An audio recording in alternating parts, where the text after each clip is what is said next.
Hello students, welcome to chemistry room. तो हमने last lecture में कॉलरॉस लॉ देख लिया था, ठीक है। अब हम लोग इस लेक्चर में देखने वाले हैं relationship between degree of dissociation and molar conductivity.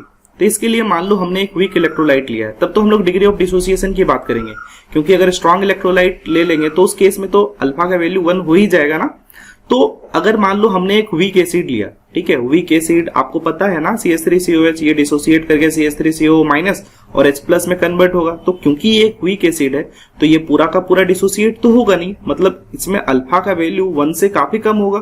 तो जैसे कि हम लोग इसमें पहले लिखते हैं K equal to c alpha square, यहाँ अल्फा क्या था, डिग्री ऑफ डिसोसिएशन, ठीक है, और ये इक्विलिब्रियम कांस्टेंट Ka था, है ना। तो इन रिलेशनशिप को एस्टेब्लिश करने के लिए हम लोग दो और टर्म लेते हैं जो कि लैम्डा mc है। लैम्डा mc कहने का मतलब क्या है, ये molar conductivity at any concentration है। वहीं लैम्डा m इनफाइनाइट हम लोग ले लेते हैं molar conductivity at infinite dilution. तो आपको ये बात तो याद ही होगा कि इनफिनाइट डिल्यूशन के केस में कॉलरॉस लॉ एप्लीकेबल था, ठीक है। तो रिलेशनशिप एस्टेब्लिश करने के लिए हम लोगों ने मान लो इनका रेशियो लिया, lambda mc divided by lambda m infinite. मतलब क्या है, molar conductivity at any concentration divided by molar conductivity at infinite dilution. अब सोचो ये किसके बराबर आना चाहिए। मैं एक बात बोल रहा हूं यहां पर कि जो कंडक्टिविटी होगा वो तो फ्री आयंस पर ही डिपेंड करेंगे। अगर वो फ्री आयंस पे डिपेंड करेंगे और ये नंबर ऑफ फ्री आयंस किस पे डिपेंड करेंगे, अल्फा पे, डिग्री ऑफ डिसोसिएशन पे। मतलब जितना ज्यादा डिग्री ऑफ डिसोसिएशन होगा उतने ही आयंस फ्री होंगे, और उतने ही आयंस फ्री होंगे तो वही तो चार्ज कैरियर है ना, इलेक्ट्रिसिटी का कैरियर तो वही होंगे, और उन्हीं पे कंडक्टिविटी डिपेंड होना चाहिए। तो कहने का मतलब अगर मैं बात करूं किसी भी एक कंसेंट्रेशन में अगर उसका अल्फा दे रखा होगा तो उसके अल्फा के अकॉर्डिंगली हम लोग बोल सकते हैं कि उसका मोलर कंडक्टिविटी कितना होगा, क्योंकि जितना ज्यादा अल्फा होगा उतना ज्यादा उसका डिसोसिएशन होगा, और उतना ही ज्यादा डिसोसिएशन होगा तो कंडक्टिविटी भी उसका उतना ही ज्यादा होगा। अब यहाँ पर इनफिनाइट डिल्यूशन की अगर बात करें तो इनफिनाइट डिल्यूशन क्या है, इनफिनाइट डिल्यूशन में एक वो टाइम था जहां पर अल्फा इक्वल टू हम लोग 1 बोल सकते हैं ना, यहीं पर कॉलरॉस लॉ हमारा जो था वो डिफाइन होता था। तो इस केस में हम लोग बोल सकते हैं इसके लिए लगभग रेशियो की अगर बात करें, डायरेक्टली प्रोपोर्शनल इस तरह से मान लो लगाना चाहें तो हम लोग बोल सकते हैं इक्वल टू अल्फा बाई 1, ठीक है। तो 1 को हम लोगों ने यहां नहीं लिखा तो अल्फा इक्वल टू हम लोग बोल सकते हैं lambda mc divided by lambda m infinite. यहाँ पर लैम्डा mc क्या है, molar conductivity at any concentration, और लैम्डा m इनफाइनाइट क्या है, molar conductivity at infinite dilution. अब देखो ये वैल्यू मान लो आपको नहीं दे रखा है, ठीक है। आपको मान लो हर एक आयन का, जैसे CH3COH में CH3CO माइनस और H प्लस पर का दे रखा है, तो उसके लिए हम लोग कॉलरॉस लॉ लगा के लैम्डा m इनफिनाइट भी निकाल सकते हैं, पर ये वैल्यू आपको दे रखा होता है तो आराम से यहाँ पर डिग्री ऑफ डिसोसिएशन आ जाएगा। कितना आसान सा बात है, नहीं। मान लो इस केस में क्या हो जाएगा, इस केस में देखो लैम्डा m इनफिनाइट क्या हो जाएगा, lambda m infinite CH3CO minus plus lambda m infinite H plus. यहाँ पर कॉलरॉस लॉ हमने लगा दिया, उनके इंडिविजुअल आयंस पर के मोलर कंडक्टिविटी के सम के बराबर है, ठीक है।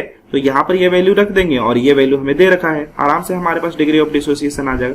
देखो एक जनरल सा सवाल हम लोग कर लेते हैं ना। मान लो दे रखा है 0.01 m कंसेंट्रेशन दे रखा है, molar conductivity of acetic acid, बहुत बढ़िया।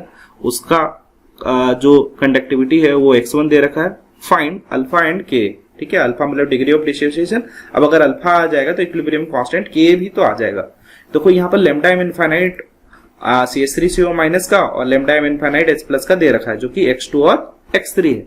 तो अगर हम लोग मिला के बता दें तो लैम्डा m इनफिनाइट CH3COH क्या हो जाएगा, x2 प्लस x3 होगा ना। तो यहाँ पर इसके लिए तो आ गया। उसी तरह मोलर कंडक्टिविटी, किसी एक पर्टिकुलर कंसेंट्रेशन में इसका कंडक्टिविटी दे रखा है x1, तो अल्फा का वैल्यू क्या हो जाएगा, x1 divided by x2 plus x3, ये हो जाना चाहिए ना। अब देखो यहाँ पर k इक्वल टू क्या हो जाएगा, c अल्फा स्क्वायर। देखो अल्फा का वैल्यू हम लोगों ने यहाँ निकाला हुआ है, c का वैल्यू ऑलरेडी दे रखा है, तो हमारे पास सिंपल आंसर आ जाएगा। देखो इस सिंपल से फंडे पे नीट 2013 में एक सवाल आया था, at 25 degree Celsius molar conductance of 0.1 m molar aqueous solution of ammonium hydroxide is 9.54 ohm inverse centimetre square mole inverse. चलो ठीक है, दे रखा है इसकी कंडक्टेंस, ठीक है। And at infinite dilution its molar conductance is 238 ohm inverse centimetre square mole inverse. चलो यहाँ पर तुम्हारा मोलर कंडक्टिविटी जो है वो इनफिनाइट डिल्यूशन पर का भी दे रखा है और किसी एक कंसेंट्रेशन पर भी दे रखा है। The degree of ionization of ammonium hydroxide at the same concentration and temperature is. इस प्रॉब्लम को आप खुद से बनाओ, देखो डायरेक्ट फॉर्मूला लगाओ, आराम से आंसर आ जाएगा।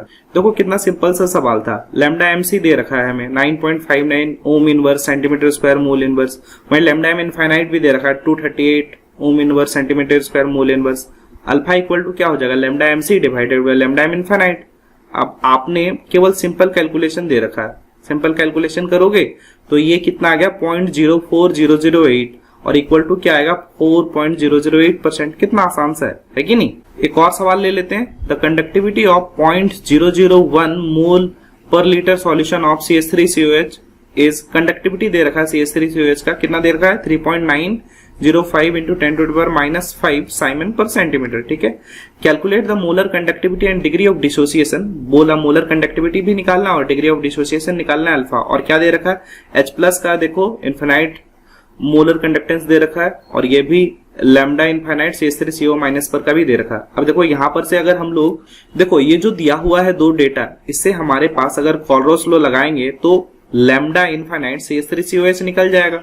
तो देखो इस प्रॉब्लम को सॉल्व करने के लिए सबसे पहले तुमको मोलर कंडक्टेंस इसका इस पर्टिकुलर कंसेंट्रेशन में निकालना पड़ेगा। ठीक है, तो देखो यहाँ पर कंडक्टिविटी दे रखा है, तो कंडक्टिविटी दे रखा है तो मोलर कंडक्टेंस आसानी से निकाल सकते हो, है कि नहीं। तो मोलर कंडक्टेंस इक्वल टू क्या हो जाएगा, kappa into 1000 divided by m।